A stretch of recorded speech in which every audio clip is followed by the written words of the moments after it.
घटनाक्रम है वो बेगा समुदाय या मध्य प्रदेश मंडला के लिए नहीं, पूरे राष्ट्र के लिए शर्मसार करने वाली घटना है कि जिस भारत देश का राष्ट्रीय मानव का दर्जा मिला हुआ व्यक्ति को जंगलों में फर्जी मुठभेड़ में मारा जाता है और उस बात को लेकर सरकार मौन है।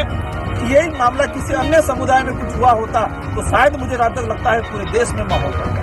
सरकार धर्म के नाम से एजेंडा बनाती है तो आदिवासी समुदाय पे अत्याचार होता है, तब कहां चले जाते हैं संगठन साहब। बांग्लादेश की बात को पूरी सरकार उठाती है, पूरा मीडिया, नेशनल मीडिया उठाता है, लेकिन हमारे देश के अंदर आदिवासियों के साथ अत्याचार हो रहा है उस बात पे कोई संज्ञान नहीं ले रहा है। इस भारत देश के अंदर कई मुद्दे फटाक से हाईलाइट हो जाते हैं, फटाक से सरकार संज्ञान में ले लेती है, लेकिन ये जो एक बड़ा घटनाक्रम हुआ है पूरे देश के लिए शर्मनाक घटनाक्रम है।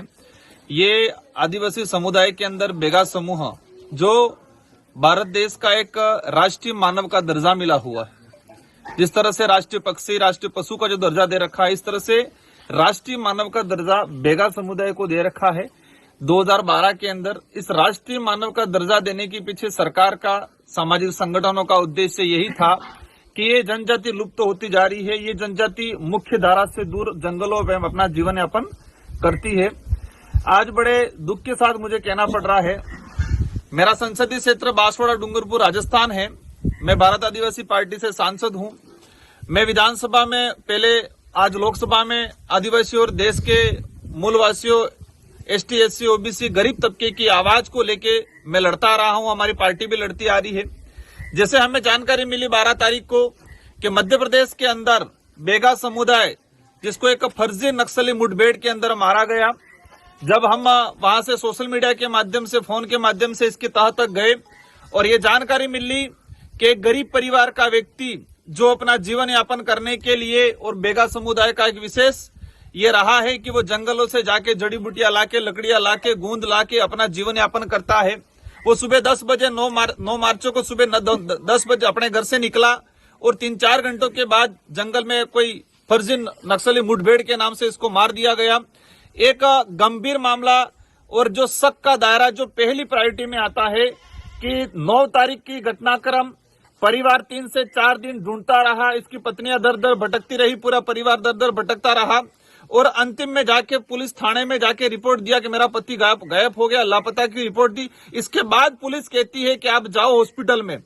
संबंधित थाने में घटनाक्रम होता है, जो मुठभेड़ हो रही है वो भी संबंधित थाने में है और जो परिजन है, जो परिवार जिसकी जो हिरण जो है उसको भी संबंधित थाने का है।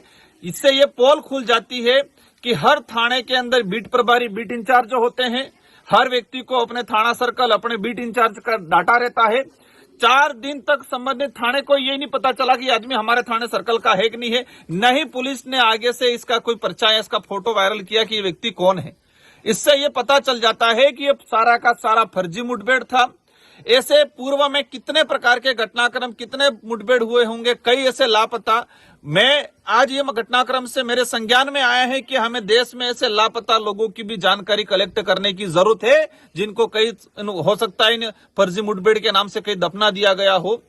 ये जो मामला है पूरे राष्ट्र के लिए है, न कि मध्य प्रदेश के लिए है। ये बात अलग है कि इस देश में आदिवासियों की आवाज बहुत कम मीडिया बनती है, बहुत कम जनप्रतिनिधि बनते हैं, न सरकार ध्यान देती है। देश के अंदर पशुओं के नाम से राजनीतिक हो जाती है।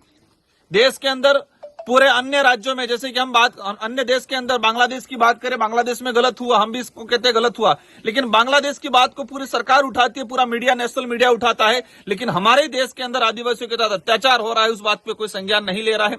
मैंने खुद ने लोकसभा में आज सवाल उठा के निकाला है कि पिछले 8-10 सालों के अंदर 1,500 के आसपास आदिवासी फर्जी मुठभेड़ में मारे गए हैं, इससे 4-5 राज्यों के अंदर। लेकिन ये जो मामला है बड़ा गंभीर मामला है क्योंकि बेगा समुदाय से आता है। मेरी कोशिश रहेगी, क्योंकि मध्य प्रदेश की सरकार इस मामले को दबाना चाहती है। जिन लोगों ने इसको मारा उन्हीं लोगों से जांच करा रही है। मतलब वो कहते हैं कि बिल्ली से दूध की रखवाली की जा रही है, बिल्ली से दूध की रखवाली की जिम्मेदार भाजपा सरकार दे रही है। मेरा प्रयास रहेगा, इस मुद्दे को मैं लोकसभा में उठाऊंगा, मानवाधिकार में इसको ले जाएंगे और पहली प्रायोरिटी रहेगी इसकी सीबीआई जांच करे। एक मामला ये आता है कि सरकार ने इस परिवार को 10 लाख रुपए मुआवजा दिया, सरकारी नौकरी देने का मौखिक आश्वासन दिया। आज जो घटनाक्रम है वो बेगा समुदाय या मध्य प्रदेश मंडला के लिए नहीं, पूरे राष्ट्र के लिए शर्मसार करने वाली घटना है। तो पूरे राष्ट्र के साथ पूरे विश्व के लिए कि जिस भारत देश का राष्ट्रीय मानव का दर्जा मिला हुआ व्यक्ति को जंगलों में फर्जी मुठभेड़ में मारा जाता है और उस बात को लेकर सरकार मौन है। आज ये सवाल बन रहा है कि एक आदिवासी समुदाय कोई भी मिला उसको मार दिया और उसको नक्सली का दब्बा दे दी गया। अभी जानकारी मिली है कि बेगा समुदाय इतना शांत स्वभाव का अपना जीवन यापन करने वाला समुदाय है जो कभी भी अत्याचार किसी भी वो कहते हैं कि आक्रोश वाली चीजों में नहीं जाता है और आज तक ऐसे कभी भी नक्सली के नाम से बेगा समुदाय पे धब्बा नहीं लगा है। तो भारत आदिवासी पार्टी की तरफ से आज मैं राजस्थान से सांसद हूं, लोकसभा में आदिवासी दलित पिछड़ों की आवाज बन के काम कर रहा है भारत आदिवासी पार्टी और मेरी ओर से प्रयास रहेगा। जिससे घटना की जानकारी मिली मेरा मन नहीं माना, मैं दिल्ली से सीधा आज यहाँ पर आया हूँ। क्योंकि ये एक आदिवासी समुदाय से जुड़ा, मानवता से जुड़ा हुआ है। देश में जानवर का घटनाक्रम होता है, उसका साथ गलत होता है तो हंगामा होता है, लेकिन एक आदिवासी के साथ गलत हुआ, उसको मार के फेंक दिया गया, कहीं चू तक नहीं हो रहा है। मतलब कुछ लोग ऐसे हैं जो आदिवासियों को इंसान की बराबरी का भी दर्जा देना पसंद नहीं करते हैं और इसमें वर्तमान सरकार भी लिप्त है, क्योंकि वर्तमान सरकार ने इस मामले को संज्ञान में नहीं लिया गया है। एक राष्ट्रीय मानव का दर्जा जो जनजाति लुप्त होने की कंगार पे है, उस लुप्त होने की कंगार में आज साफ हो गया है कि सरकारों का भी रोल है। ऐसे कई निर्दोष लोगों को मार के फेंक दिया गया होगा। इसका भी अगर परिवार खोज नहीं करता तो शायद मुझे लगता है कि अज्ञानता के नाम से या फिर अज्ञात व्यक्ति के नाम से इसको कहीं दफना दिया जाता था। ये परिवार सजग रहा, 4 दिन तक ढूंढा। ये किसी प्रकार का अभी तक कोई डाउट नहीं है, न कि कोई शंका है। क्लियर हो चुका है कि ये फर्जी इनकाउंटर है। अब सवाल ये पैदा होता है कि इस फर्जी इनकाउंटर में सरकार का क्या रोल रहेगा। क्या सरकार खुद स्वीकार करके दोषी अधिकारी की कार्रवाई करेगी? क्या सरकार पीड़ित परिवार को न्याय देगी? क्या भविष्य में ऐसी घटना को रोकने के लिए सरकार कोई कठोर कदम उठाती है या नहीं उठाती है, सवाल पैदा होता है। लेकिन सरकार को लगता है कि आदिवासी समुदाय कमजोर है, वो हमारा राजनीतिक प्रभाव नहीं हिला पाएगा। सरकारें हमेशा राजनीतिक फायदा देखती है, देश का फायदा, आदिवासी दलित पिछड़ों का फायदा, उनका हित नहीं सोचती है। अगर यही मामला किसी अन्य समुदाय में कुछ हुआ होता तो शायद मुझे जहां तक लगता है पूरे देश में माहौल बनता। सरकार धर्म के नाम से एजेंडा बनाती है तो आदिवासी समुदाय पे अत्याचार होता है, तब कहां चले जाते हैं ये संगठन सारे। इन सारे चीजों सवालों के आधार पे भारत आदिवासी पार्टी इस पीड़ित परिवार के लिए मैं लोकसभा में मेरी ओर से प्रयास रहेगा।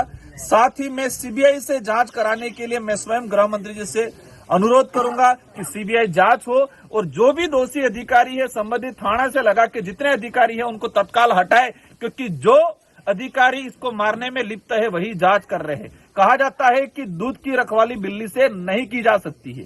यही हो रहा है कि जो मारने में लिप्त थे वही लोग आज इसकी जांच करके इस मामले को दबाने का काम कर रहे हैं। जानकारी में आया है कि 2 अन्य लोगों को गिरफ्तार किया है, कहा गया है कि वो सहयोगी थे। ये सारा प्रोपोगेंडा है इस मुद्दे को दबाने के लिए। हो सकता है वो 2 लोग भी उनकी तरफ से प्लांटेड किए हो या जानबूझ के टॉर्चर करके उनको मारपीट के यकीन किया, उनको गवाह के रूप में बनाया जा रहा हो। ये प्री प्लान तरीके से हो रहा है, इसलिए इस बात